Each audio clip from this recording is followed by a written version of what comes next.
Bueno, buenos días, soy la doctora María Velasco, soy médico, soy psiquiatra y voy a hacer un vídeo sobre el asesinato de Olivia en Gijón.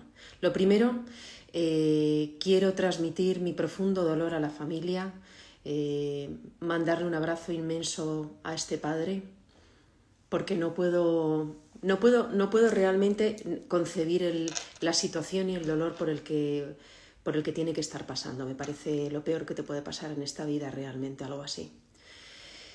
Lo segundo, transmitiros por qué voy a hacer este vídeo. Me parece que en la noticia no se ha transmitido con la suficiente importancia, que es una noticia muy importante, que los políticos, son situaciones que los políticos están politizando y utilizando para tirarse los trastos a la cabeza, ya que se ponen a hablar de esto sin mucho conocimiento, porque eso es lo que expresan, lo utilizan para rebatirse términos y conceptos que además no pertenecen a ninguna clase política, ningún partido político, pero parece que sí, o sea, parece que hay un partido que lidera Irene Montero que se ha apropiado de determinados términos, como la violencia de género, como feminismo, como la lucha por los derechos trans, como etcétera, etcétera, y que pertenecen a este partido.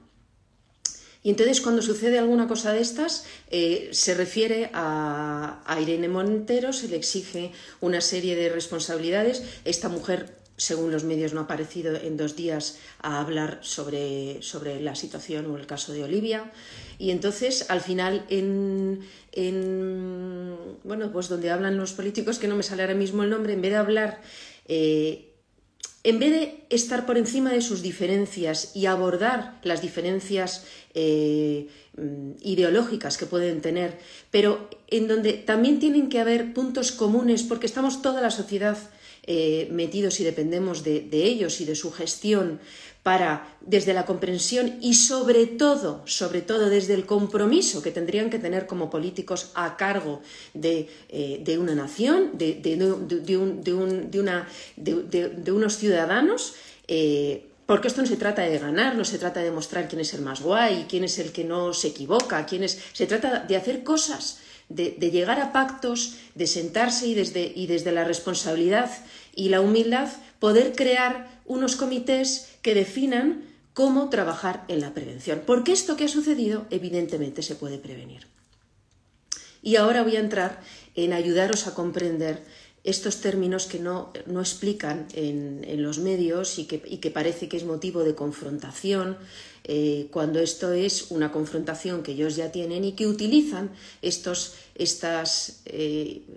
sucesos para poder seguir tirándose los trastos a la cabeza para demostrar quién es el más guay.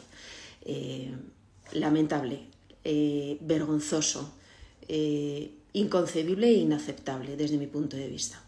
Ahora vamos a hablar del caso de Olivia.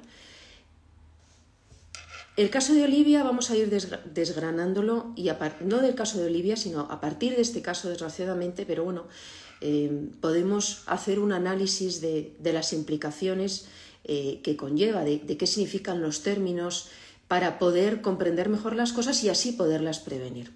Un infanticidio, que es matar a un niño, y cuando se mata a un niño por sus padres, es un asesinato. Entonces, un infanticidio, y estamos hablando dentro del ámbito familiar, puede matar a un hijo, o la madre o el padre. Cuando es la madre la que mata a su hijo, muchas veces, en la mayor parte de las veces, generalmente, la madre tiene un trastorno mental.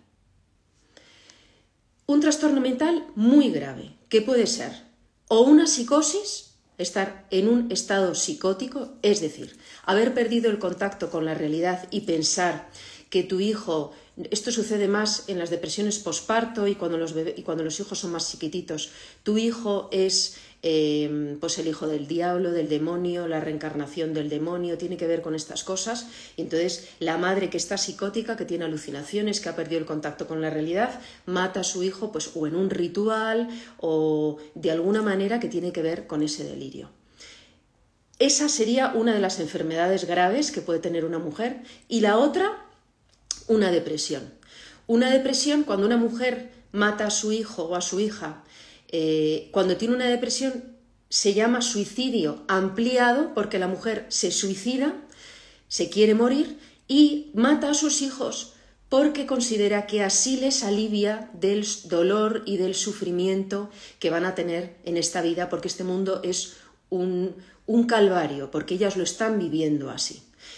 Creen que sus hijos no van a poder sobrevivir sin ellas, creen que este mundo es un sitio espantoso en donde hay muchísimo sufrimiento y entonces les matan dentro de su pensamiento depresivo, porque no hay ninguna razón para vivir. No siempre la madre tiene una depresión o un episodio psicótico o un trastorno mental grave, pero con mucha frecuencia, la mayor parte de las veces, cuando una madre mata a su hijo, tiene un trastorno mental grave. Hay un tanto por ciento pequeño que no, que lo que es una mala persona, una asesina, una persona que mata a su hijo o a su hija por otro motivo, pues porque no le quita la libertad, porque no le quiere, porque le rechaza, porque le estorba, ¿vale? Esto es un bloque. Vamos a hablar del hombre. Cuando el padre mata a su hijo, normalmente no tiene una enfermedad mental. Lo mata porque lo mata, por violencia. ¿Por qué se confunden? Y ahora vamos con estos dos términos de la violencia vicaria y la violencia de género. La violencia vicaria es cuando el padre o la madre mata al hijo o ejerce una violencia sobre el hijo, porque tenemos en las noticias sobre todo cuando hay un asesinato, pero la violencia vicaria es algo que vemos todos los días y que debería estar muchísimo más, tendríamos que tener muchísimos más ojos puestos y tendría que estar más legislado, o sea, más finamente atado, porque sobre los hijos se ejerce muchísima violencia vicaria en el sentido de que cuando una pareja se separa, acaba mal, se divorcia o lo que sea, a través de los hijos se ejerce una violencia contra el otro. Es decir, se utiliza a los hijos para hacer daño a la pareja. Y esto puede ser desde insultar a la pareja, malmeter a la pareja, muchísimos tipos, como en todas las violencias, pues hay una graduación, entonces donde va desde las palabras, las actitudes, los gestos, hasta los golpes, los empujones, el no dar de comer, el no vestir bien, en hacer a los niños pasar hambre, pasar frío, todo para ganar más dinero, para que la pareja te dé más dinero. Eso es una violencia vicaria, hasta un asesinato, que es que yo mato a nuestros hijos para fastidiarte a ti, porque tú o tienes otra pareja, o no vas a volver conmigo, o te has atrevido a divorciarte, o no soporto que seas feliz, lo que sea. Pero yo a mis hijos no les reconozco ya como, o sea, no tengo esa unión afectiva, porque mis afectos... en mis afectos no está la empatía y el respeto suficiente, ni con la expareja que no respetas, que pueda hacer su vida tal, ni por supuesto con tus hijos. Es decir, tú te vinculas de esa manera con las personas y llegas a ese grado de violencia. La violencia vicaria pueden ejercerla la mujer y el hombre, el padre o la madre, pero mucho más frecuente la va a ejercer el hombre. Son muchísimos más casos los que conocemos de violencia vicaria en donde la violencia la ejerce el hombre. ¿Por qué? Porque el hombre, en su construcción como hombre, o sea, hemos hablado en otros vídeos de la diferencia entre el sexo y el género, que el sexo es una cosa genética que está determinada genéticamente, cromosoma XX eres mujer, cromosoma XY eres varón.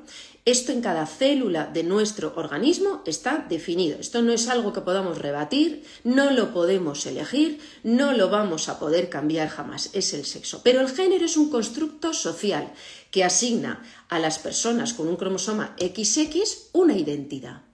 Si yo soy XX y he nacido hembra, por así decirlo, se me asigna un rol de género que es ser mujer. Pues, ¿qué va a implicar en eso? Pues desde que soy una persona que va a pensar que mi belleza externa es importante, que voy a trabajar mucho en mis afectos, en los vínculos, que voy a estar muy metida en crear relaciones humanas, en sostener esos vínculos, en las cosas que son interiores, internas, el pensamiento, voy a desarrollar mi capacidad para pensar, para ponerme en el lugar de los demás, para cuidar de los demás, tal.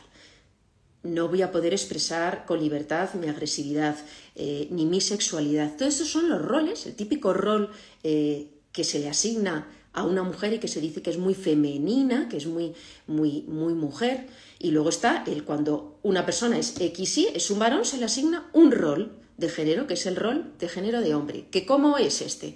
Pues también lo conocemos, el de toda la vida. Pues un hombre tiene que ser una persona fuerte, competitiva, que sea un líder, que trabaje sobre todo de la casa o de él hacia afuera para conseguir cosas, que no llore, porque llorar es de frágiles, que no pueda expresar la ternura, con mucha dificultad para conectar con las emociones que tienen que ver con la vulnerabilidad, tal. Y por supuesto, en donde está mucho más legitimado la expresión de la violencia y de la sexualidad, porque eso es típico de los hombres. O sea, tenemos muy asumidos que los hombres deben de tener unas hormonas que hacen que no puedan contener, controlar o gestionar su agresividad y su sexualidad. Por eso, la violencia es más frecuente que la expresen los hombres, porque están educados así.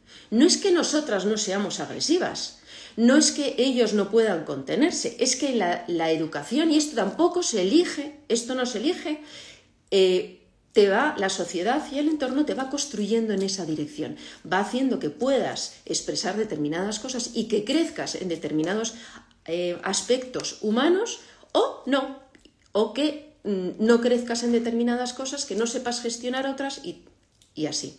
Entonces, por eso se asocia y se confunde, y en el fondo está en la misma mesa cuando estamos hablando de un infanticidio, cuando estamos hablando de la violencia vicaria y cuando estamos hablando de la violencia de género. La violencia, dicen, la violencia no tiene género. A ver, hay un tipo de violencia que claro que tiene género, porque tiene que ver con el género, tiene que ver con cómo se construyen las hembras y los varones, ese constructo, ese rol social, ese rol identitario de género, que nos asigna y nos legitima para determinada expresión de determinadas cosas. Entonces, la violencia en sí es violencia.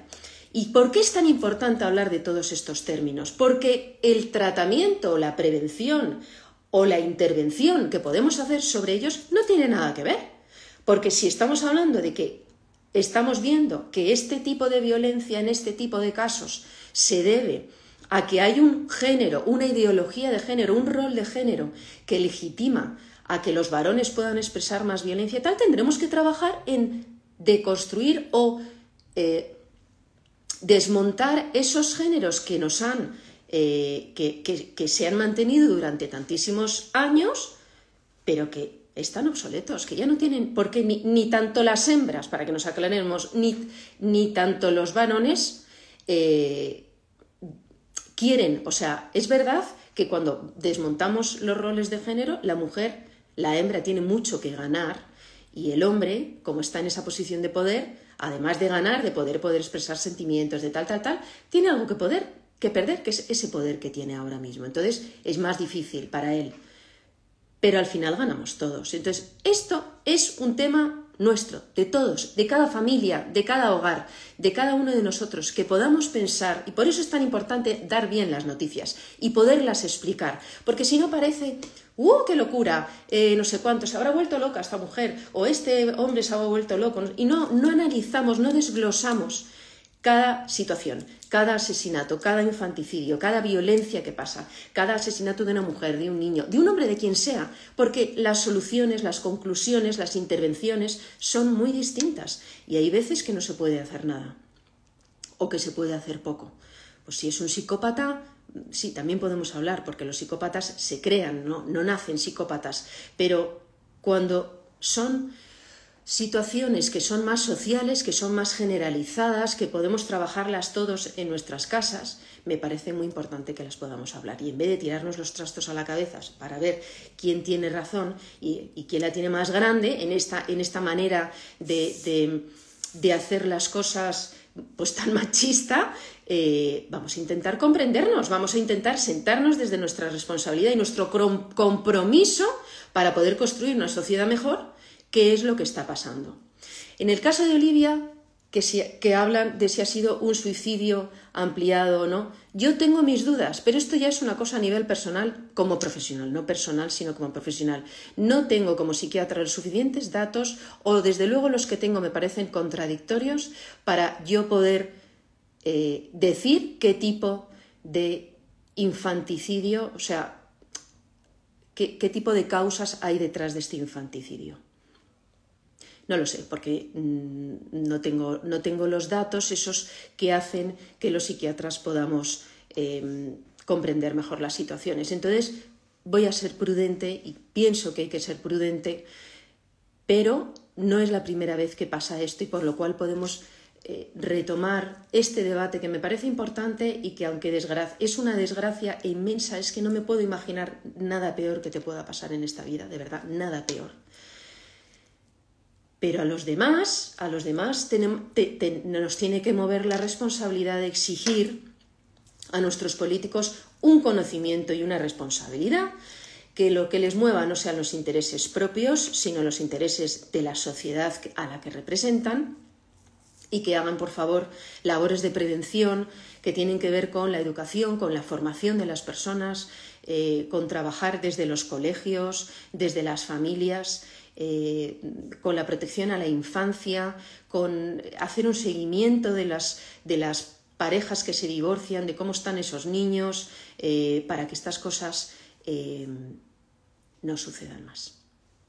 Un besito muy fuerte. Espero que os haya ayudado. Si os ha gustado, compartirlo, porque me parece términos que al final son importantes de entender, de poder comprender. Así que un beso muy fuerte. ¿Se podía prevenir? Ella denunció... A ver, es que las denuncias, yo creo que no podemos basarnos en las denuncias. La gente denuncia.